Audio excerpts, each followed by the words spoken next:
What is going on, guys? Dippin Diesel back. Today we are back working on the 1965 Dodge D500. Of course we are, man. We got some products in. We got some power products in for the engine.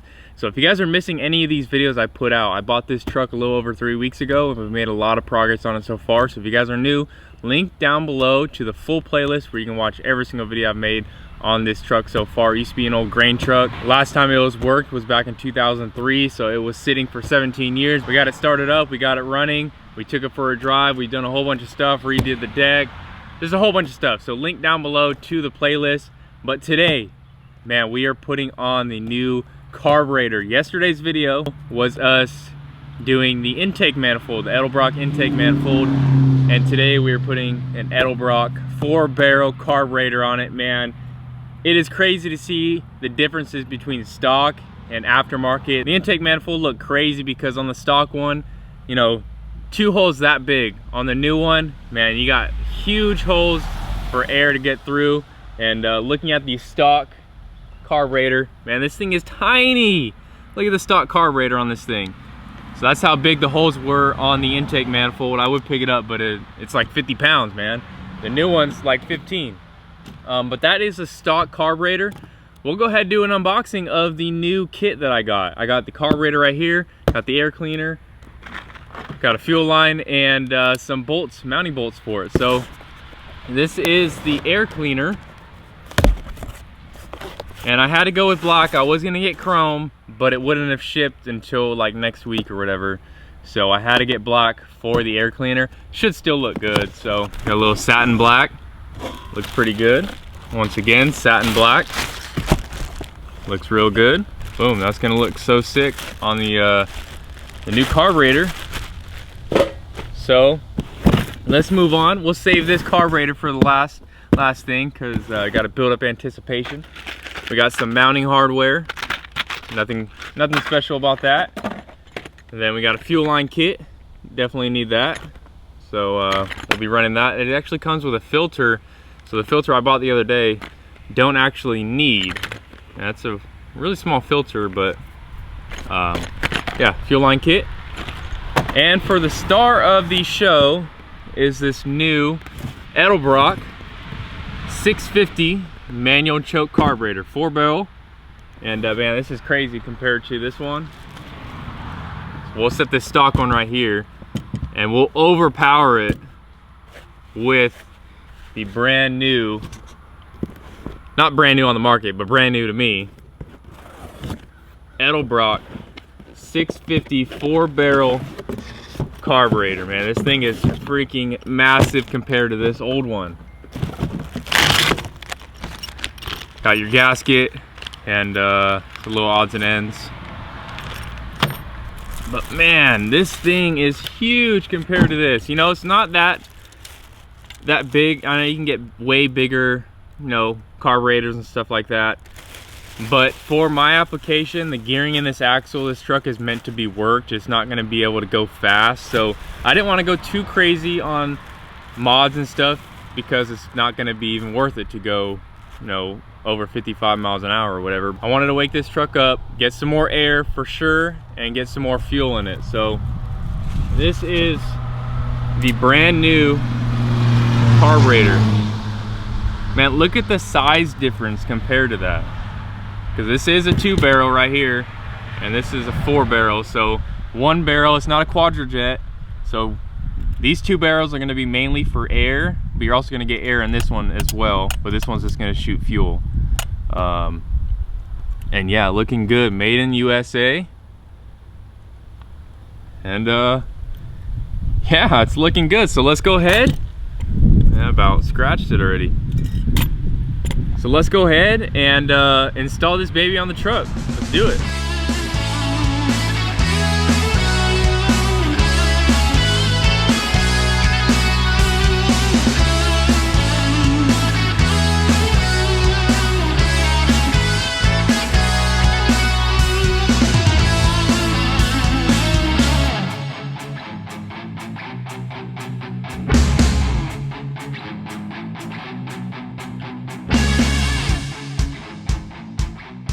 So the first thing I did, I put the gasket on, And then I went ahead and just put the bolts in there just to hold the gasket in place, and then put the metal spacer, and then go ahead and put your second gasket. Everything is, all the studs went down in there except for this one. I'm not sure why. I think the threads on the manifold might be messed up. I'm not sure. It might tighten when I go ahead and tighten down the carburetor, but we are ready to throw the carburetor on there. Nice 4-barrel carburetor, AVS2, and I've already put in my plug for one of the vacuum lines because I only need one for my timing advance, and that's going to go on this one right here.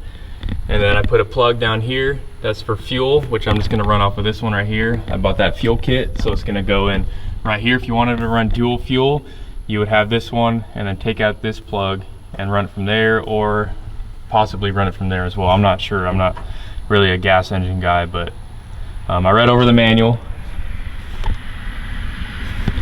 and yeah, so I kind of know the gist of it. So let's go ahead and throw this baby on there.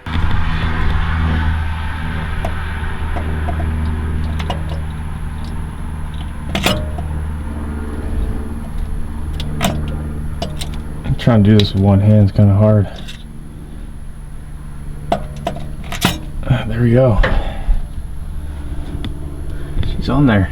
Got that new Edelbrock intake manifold. If you guys haven't seen that video, link will be in the description below. And now we got the big shiny.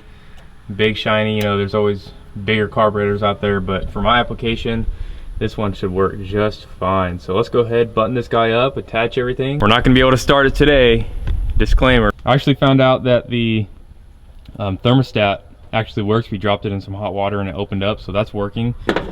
We think that the oily substance, metally substance, was probably from this water pump, so I'm gonna have to go and take this off and see what size it is and see if anyone has any in stock anywhere, so I can get a new water pump, a new impeller, and we won't have that howling noise either when we go ahead and run the engine.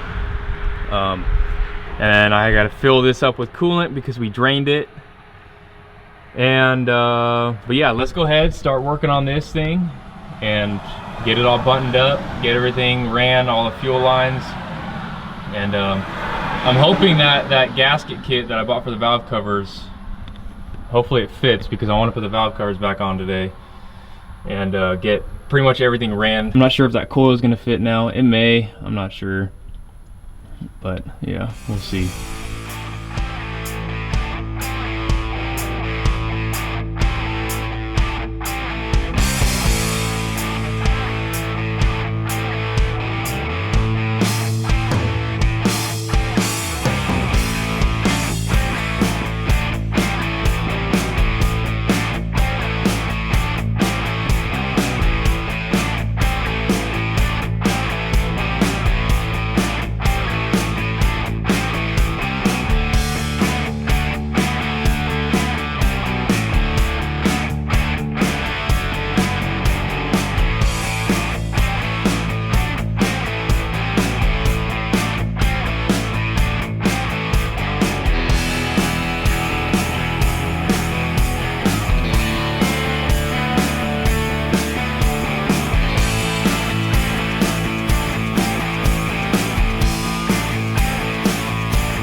All right guys, so got the carburetor all on, got the fuel line hooked up, got the throttle hooked up, got the choke hooked up, and I went to put on the air cleaner, and man, so far I was impressed so far with the Edelbrock. I've never used Edelbrock before. This is the first ever products. I've heard good things about them, so that's what I went with, you know. I got the Edelbrock intake manifold and the Edelbrock carburetor. And well, one thing I don't like is, you know, they sold me a kit that came with the carburetor, the fuel line, and the air cleaner, right? So I go to put this fuel line on, and there's no way that this can go. Like, there's stuff in the way. There's no way that that can fit right there. And yeah, that's one thing that made me mad. Like, this won't even work. They sold me something that doesn't even work with the carburetor. Like, it came as a package deal. I'm not sure if I'm just putting it on wrong or not, but like, there's no way. What is this GoPro doing? There's no way that that fuel line, the banjo bolt, can work. So I had an extra foot of line, so I used that with this filter. So that's one thing. The choke went on fine. You know, I had to cut the line a little bit, but it ended up working out pretty good. Opens up all the way, closes all the way, so we're good there. Second thing was, I know it's not probably Edelbrock's fault, but my gas pedal sits up pretty high now, seeing that this position on the stock one was farther back here, so the pedal sat lower. I mean, it's not a big deal, it works. I'll run with it, I guess. Everything else worked out fine, you know. The studs for the carburetor worked out fine, the other one tightened, the back one was kind of, didn't want to tighten, but it tightened up. Everything else worked out pretty fine. I go to put the air cleaner on, and correct me if I'm wrong. I know I'm not wrong, because on this air cleaner, it has grooves on the top and bottom, so the air filter sits in those grooves, right? So I go to put it on, and I'm like, wow, that's pretty low. Like, what is that? What is that? Okay, so like, I'm like, okay, maybe I put it on wrong, you know? I don't know. I'm a diesel guy. I don't mess with carburetors and stuff like that, but like, so keep in mind, this air cleaner came in the same kit. On the website, had 3 things for the kit. It had the carburetor, the air cleaner, and that fuel line. Fuel line didn't work with the kit, so you know, I wasted my money on that. You know that this side has to go up because that air cleaner's got to sit in that channel for it to stay in place. So you go and put it on, and for one, this fuel line, or this throttle linkage, is in the way, so you know that doesn't work. But if that wasn't in the way, because I just had it off, I'll go ahead and pull it off real quick. So if that wasn't in the way, we'll go and take this and put it on. Well, now the fuel is in the way. This whole thing, this whole part right here is in the way. I don't know if it might just be this clamp, maybe, I'm not sure, but like, it does not fit. It might be that clamp. Yeah, it is that clamp actually. Or it's that line. But like, who makes a carburetor without a, like, who sells you a carburetor in a kit without a spacer to bring this air cleaner up, so it's not, like, you can't even see. If this was pressed down all the way without that fuel line, you can't even see the carburetor. Is that how it's supposed to go? Or is it like, I've seen other carburetors where the air cleaner's sitting up here and you can see the, you know, it's like this basically. Like, it's flipped around. I'm not sure if I don't know, man. Like, man,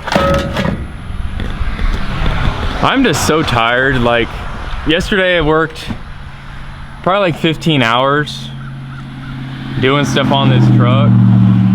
Woke up at like 7 o'clock and I wasn't done editing. Like, I worked all day and edited. I wasn't done until like 12. So like, I put in hours yesterday. I'm so tired today, and this is just the gravy on the top, like pushing me over the edge, because you know, stuff may fit in other applications, but if they're gonna sell something, I know this is a 1965 truck, 55-year-old truck. You know, this isn't meant to go on, like, it is meant to go on this engine, but they're not thinking, oh, someone's gonna put this on a 1965, you know, 361. So I think that problem for this is just this fuel line is too low, it's too high or something. I am not sure. I'm gonna have to go and try to find a spacer for this air cleaner, because personally I don't like how low that sits. Like, I can't even see. I spent $400 on this carburetor and I won't even be able to see it. Like, what?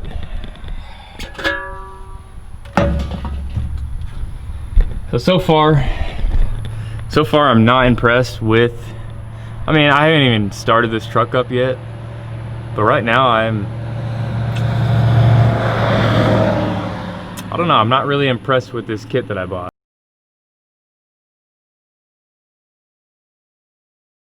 If they're gonna sell you a kit, at least sell you a spacer that goes there so you can actually see the carburetor, or reinvent this so that, you know, it sits up like that and the ridges are up so you can actually like kind of see your carburetor. Like, if it's like that, you can actually see the carburetor.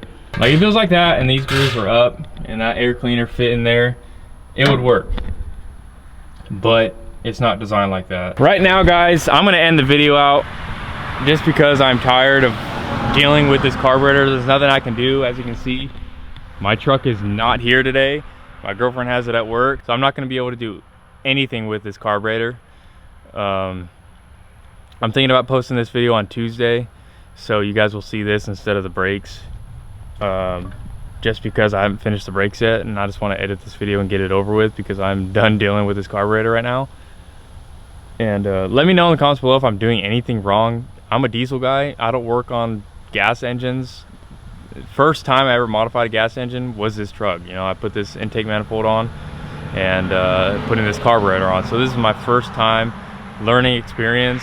Just let me know if I'm doing anything wrong. Don't put any, you know, hateful comments saying, oh, you're dumb for not knowing this and blah blah blah. I'm learning, guys. Everybody starts somewhere. I was probably the same way when I first started working on my truck, my Cummins at least. And yeah, I just don't understand this air cleaner. Everything else worked out pretty good except for that fuel line. But it's just this air cleaner. I need like a 2-inch spacer or something to bring this up and, you know, kind of see the carburetor. So that fuel line is removed.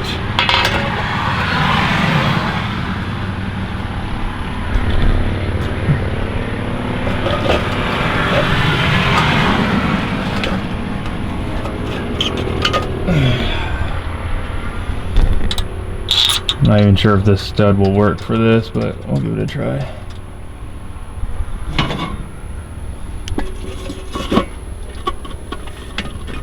No, I need a bigger stud. But like, this air cleaner is just way too big. Way too big. Like, if it was a little bit smaller, it could work. I'm not sure, but like, why would they sell you this kit like this? I don't understand why this is like this. But anyway, guys, thank you guys for watching. Sorry about my little rant, but I just don't understand why they have it like that. It doesn't make any sense. Hopefully we get this all figured out. Maybe I don't even know what I'm gonna do. I can return the air cleaner or something and try to get a different one, or go buy a different one. I don't know, buy a spacer, lift it up a little bit. But yeah, there's nothing I can do right now. I don't have a truck to drive anywhere. The parts store that's open today is 30 minutes away. Can't really take anything. So that's gonna be it for this video, guys. Thank you guys for watching. Stay tuned for more videos on this 1965 Dodge D500. And as you can tell from my voice, I'm pretty annoyed right now. So I'm gonna end it before I make this video even longer than it is. So subscribe if you guys are new, like this video, and yeah, catch you guys in the next one. Dippin' Diesel, out.